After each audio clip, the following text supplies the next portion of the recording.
Hi, in this video I'll be showing you how to operate your polyformer.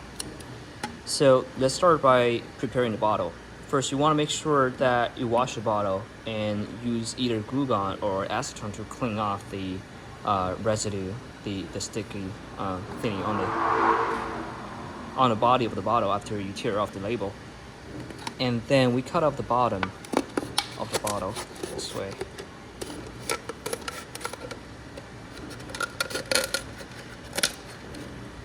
You also want to make sure that your bottle is round and smooth. In this case, I am using a smaller water bottle, which comes relatively super uniform and round. But if you are dealing with a bottle with ridges, you want to maybe look at ways to heat a bottle and smooth it out. There are plenty of ways on the internet, or you can join the Discord to discuss and find out the way that some other people go about smoothing the bottle.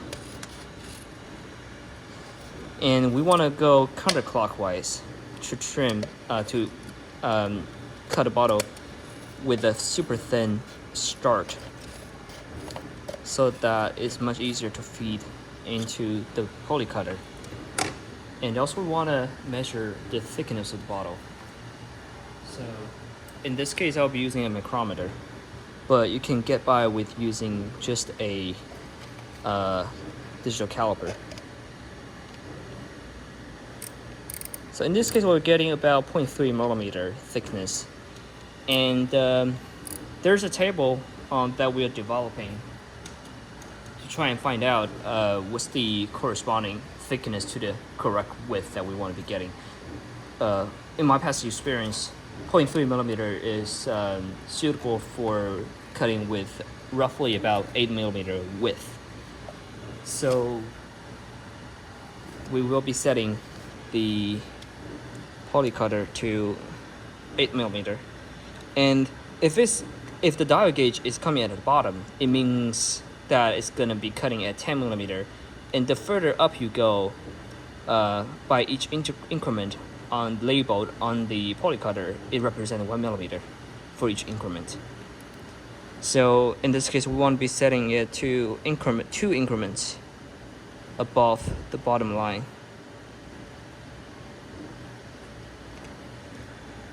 Okay, and now we can start cutting.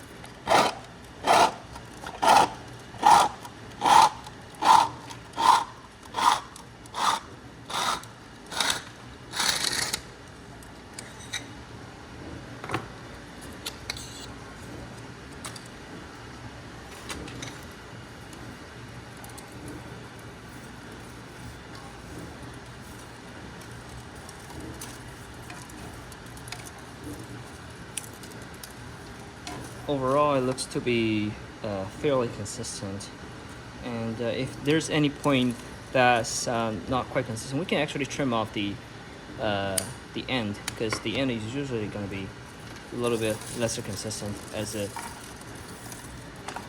it travels towards the thinner and thinner diameter. And now we want to grab the ribbon cartridge as well as the turning key.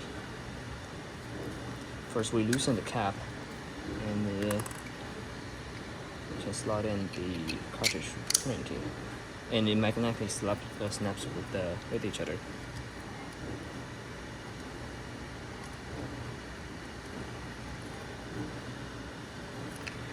We can close it in. We want to start winding up the ribbon, following the natural direction where the ribbon wants to fold itself in. In this case, the ribbon wants to go counterclockwise because of the way we cut it. So we want to make sure that the turning key, the inside column, is actually turning counterclockwise. Because he's using a planetary gear set, so the outside is actually turning clockwise because it reversed the direction of the turning.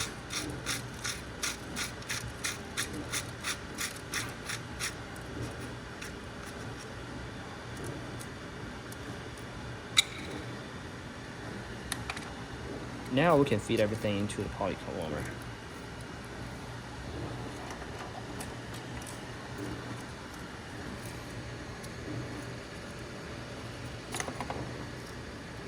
So on the interface, we want to set the temperature to 205 degrees or 210 degrees Celsius and wait for it to heat up before you insert the ribbon and start pulling it by hand.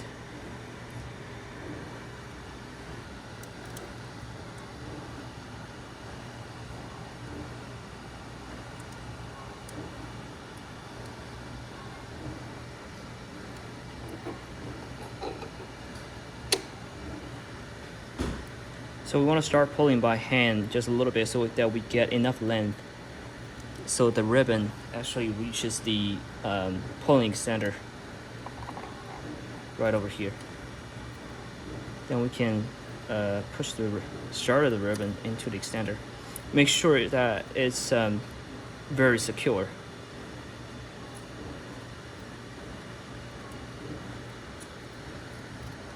Get enough amount of length. And we go another way.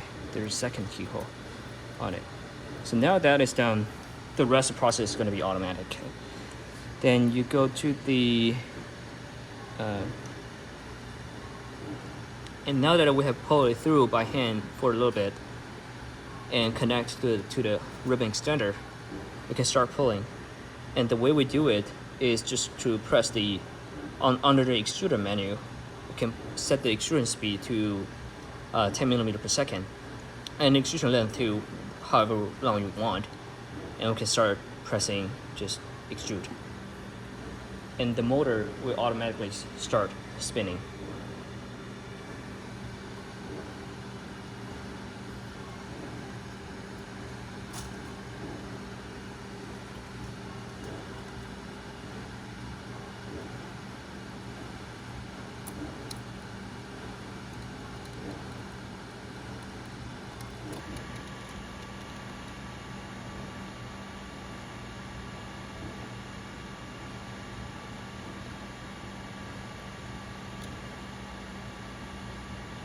From my experience, usually it takes about 5,000 millimeter of distance to complete a 500 milliliter bottle.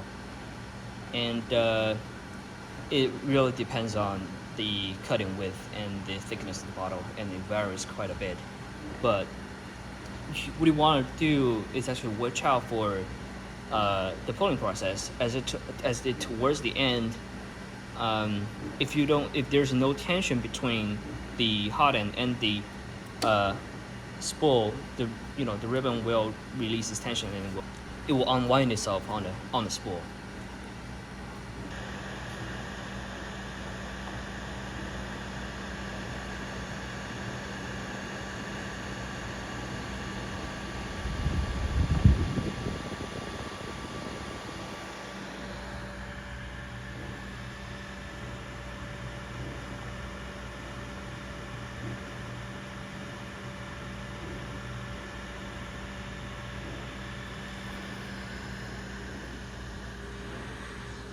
Thanks for watching.